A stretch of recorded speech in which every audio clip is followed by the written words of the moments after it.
Si tu constates ce genre de comportement avec ta femme, sache que tu dois absolument réagir. Si elle commence à faire ça, ce que je vais te dire dans cette vidéo, il faut que tu comprennes qu'il est temps que tu fasses quelque chose. Bien sûr, je te dis ça à condition que tu tiennes à ta femme, à condition que tu tiennes à ton couple. Parce que si ça se trouve, peut-être que pour toi, tout va bien et que tu estimes que tu n'as pas besoin de faire des efforts. Et du coup, voilà, c'est pas fait pour toi cette vidéo. Cette vidéo est faite pour toi si tu veux rester à l'affût des signes qui peuvent montrer que ton couple est en train de partir à la dérive. Parce que souvent on est en couple avec une personne depuis un certain temps, surtout quand on est là depuis un certain temps, on s'habitue à la présence de cette personne et on a l'impression que on n'a plus besoin de faire des efforts pour pouvoir aller plus loin. Mais ça, ce n'est même pas encore trop grave. Ce qui est vraiment grave, c'est lorsque tu restes là un jour et puis ta femme, ta chérie, vient te dire qu'elle ne veut plus de cette relation. Elle vient te dire qu'elle a besoin de prendre du temps. Elle vient te dire qu'elle a besoin de prendre la distance pour réfléchir, pour se poser, pour analyser parce qu'elle ne sait plus où est-ce qu'elle en est. D'accord? Et là, tu te dis, mais je pensais que tout allait bien. Mais ça, c'est parce que tu n'as pas vu ce truc que je vais te révéler ici et auquel tu dois absolument faire attention. Parce que si tu te rends compte de ça, si tu analyses ça dans ton couple et que tu te rends compte que c'est ce qui se passe dans ton couple actuellement, tu peux encore faire quelque chose. Tu dois absolument réagir. Par contre, si ce n'est pas ce qui arrive dans ton couple, bon, c'est fantastique. Mais tu seras prévenu et tu sauras comment éviter que cela n'arrive dans ton couple et que tu n'aies que tes yeux par la suite pour pleurer. Bien sûr, toutes les femmes ne fonctionnent pas de cette façon. Je généralise un peu, mais il faut bien comprendre que tout le monde n'a pas le même fonctionnement.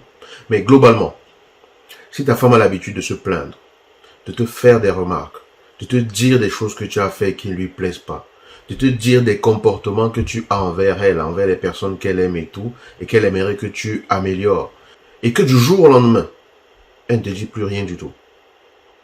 Elle ne se plaint plus. Elle n'exprime plus aucune frustration. Tout ce que tu avais l'habitude de faire, tu continues de le faire, elle ne dit plus rien. Elle avance tout simplement, elle fait ce qu'elle a à faire et tout. À partir du jour où ça va arriver, il faut que tu saches qu'elle est en train de prendre ses distances. Et qu'elle est même déjà peut-être très loin, émotionnellement. Et une femme qui s'éloigne émotionnellement, ça veut dire que elle ne pourra plus te donner dans la relation comme elle te donnait avant lorsqu'elle se sentait vraiment comme étant ta reine, comme étant ta princesse, comme étant la personne qui compte vraiment pour toi. Parce qu'une personne qui se sent vraiment aimée par toi, qui se sent respectée par toi, qui n'a pas à se plaindre tout le temps de toi et qui apprécie ce que tu fais, va te le rendre au-delà de ce que tu imagines. Parce que dans l'abondance et la joie, on donne toujours abondamment. Comment veux-tu qu'une personne qui est frustrée te donne de l'amour de qualité? Comment veux-tu qu'une personne qui est triste te donne de l'amour de qualité? Comment tu veux qu'une personne qui est brisée par ton comportement te donne de l'amour de qualité? On ne donne que ce que l'on a en abondance. Si tu as un comportement envers elle qui fait que, voilà, elle va se sentir mal, elle ne pourra pas te donner de qualité. Mais puisqu'elle s'est beaucoup plainte de ça, et que tu n'as pas changé, et qu'à un moment donné, elle arrête de se plaindre, tu dois comprendre ceci. Le fait qu'elle se plaigne, ou qu'elle en parle, ou qu'elle exprime cela, ce n'est pas forcément toujours contre toi. Parce que quand elle parle, elle ne veut pas forcément t'attaquer, mais elle te parle de son mal-être. La femme exprime ses émotions par son verbe, par sa parole. Donc quand elle parle, parfois elle va parler avec tellement d'énergie, et parfois tu vas avoir l'impression qu'elle est tellement en colère, mais c'est pas contre toi. C'est que ça bouillonne en elle. C'est que c'est vraiment quelque chose là qui est vraiment fort en elle, et ça sort comme ça. Donc, il est important que tu comprennes que si tu as une femme qui a l'habitude de se plaindre que tu n'as pas fait ci, de se plaindre que tu aurais pu faire ça, de toujours se plaindre, tu as l'impression que voilà, elle est toujours en train de se plaindre, etc., et que du jour au lendemain, elle ne le fait plus, sache que c'est une alerte rouge. Parce que si elle ne le fait plus, ça veut dire qu'elle estime qu'elle a atteint ses limites. Elle estime qu'elle a essayé tout ce qu'elle pouvait essayer. Elle estime qu'elle a essayé toutes les armes qu'elle avait pour pouvoir t'amener à changer d'attitude vis-à-vis d'elle.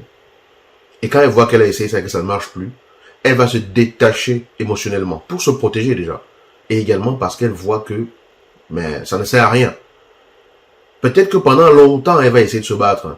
Pendant longtemps, elle va faire des choses pour essayer de te faire changer. Mais il arrive toujours à un moment donné où elle atteint sa limite.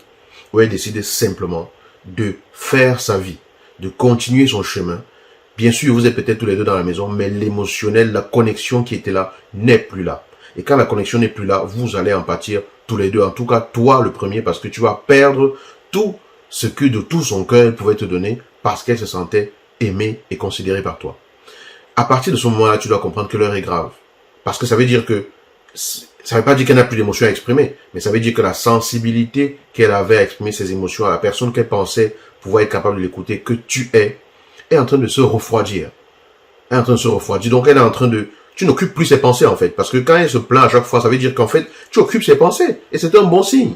C'est un bon signe. Tu occupes ses pensées parce qu'elle est préoccupée par le fait que ça marche avec toi. Mais à partir du moment où elle ne te dit plus rien, sache que tu n'occupes plus ses pensées. Ses pensées sont revenues probablement à elle-même et elle s'oriente maintenant à prendre tout simplement ses dispositions pour ne plus avoir à se faire du mal en attendant quoi que ce soit de toi. Et crois-moi, ça va baisser drastiquement tout le boulevard que tu aurais pu avoir pour profiter de tout cet amour qu'elle avait à te donner. Donc, pour éviter d'en arriver là, il est important que tu comprennes ceci.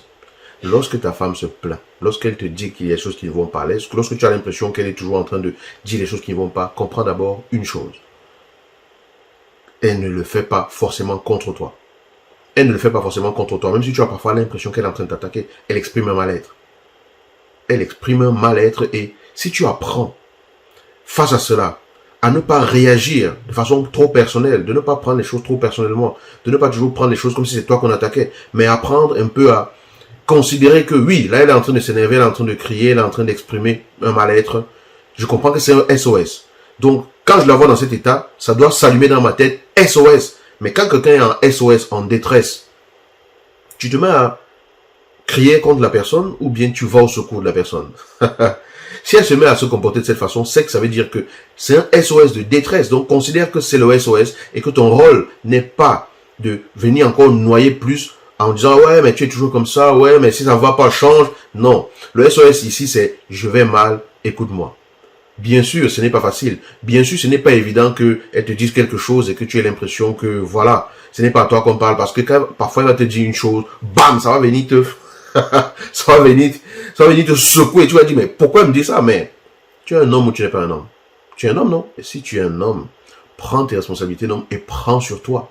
Accepte d'encaisser et de prêter l'oreille pour écouter ce qui se trouve derrière. Donc, au lieu de réagir, demande plutôt ce qui ne va pas. Cherche à comprendre ce qu'elle veut te dire exactement par là. Cherche à comprendre le mal-être qui est derrière. Parfois, tu vas avoir l'impression que, tu vas même te rendre compte qu'en cherchant à comprendre ce qui se passe derrière, même sans apporter de solution, tu vas lui apporter un apaisement. Parce qu'elle se sent écoutée. Elle se sent comprise. Elle ne te demande pas forcément de lui donner une solution. Mais elle a besoin que tu la comprennes. Elle a besoin de se sentir seulement écoutée et soutenue. Elle n'a pas forcément besoin que tu lui dises quoi faire. Donc, pour anticiper les situations où elle va venir se plaindre et que tu ne vas pas, où elle va plus venir se plaindre alors qu'elle le faisait par le passé, il faut que tu apprennes à l'écouter. Ça, c'est la première chose. Que tu apprennes à l'écouter et que tu saches que quand elle se plaint, c'est pas forcément contre toi. Mais dans le cas où elle se plaint par rapport à un comportement que tu as, il est important que tu te poses la question de savoir si vous êtes en relation pour qu'elle passe le temps à souffrir ou si vous êtes en relation pour que tu puisses contribuer quand même à ce qu'elle ait un environnement dans lequel elle se sent à l'aise.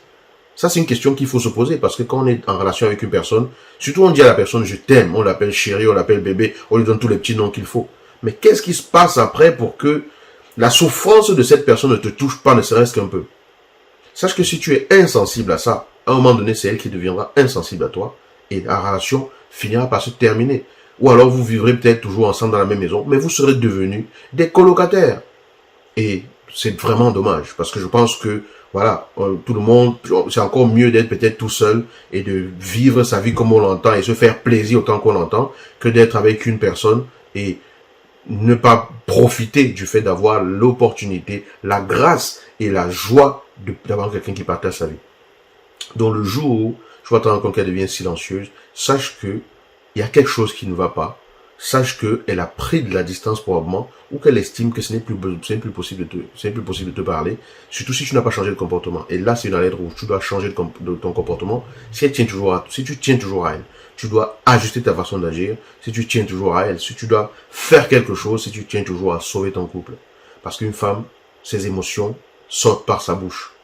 Et à partir du moment où rien ne sort plus par sa bouche, alors que c'était le cas avant, sache que il y a une distance émotionnelle qui est en train de se créer. Et quand cette distance émotionnelle se crée, ça va retentir sur votre relation de couple et finalement, ça devient du gâchis.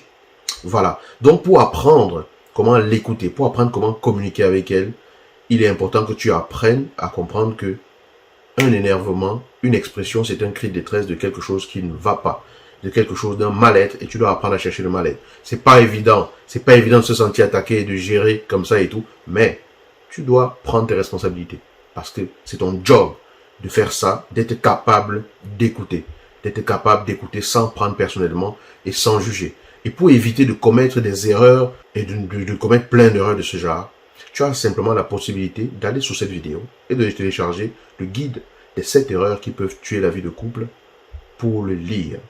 C'est 7 erreurs que j'ai identifiées. Et si tu fais vraiment attention à ces erreurs-là, à ne pas les commettre, à ne pas commettre ne serait-ce que 2 d'entre elles, tu feras vraiment la différence dans ta vie de couple. Et voilà. J'espère que ça t'apportera un plus.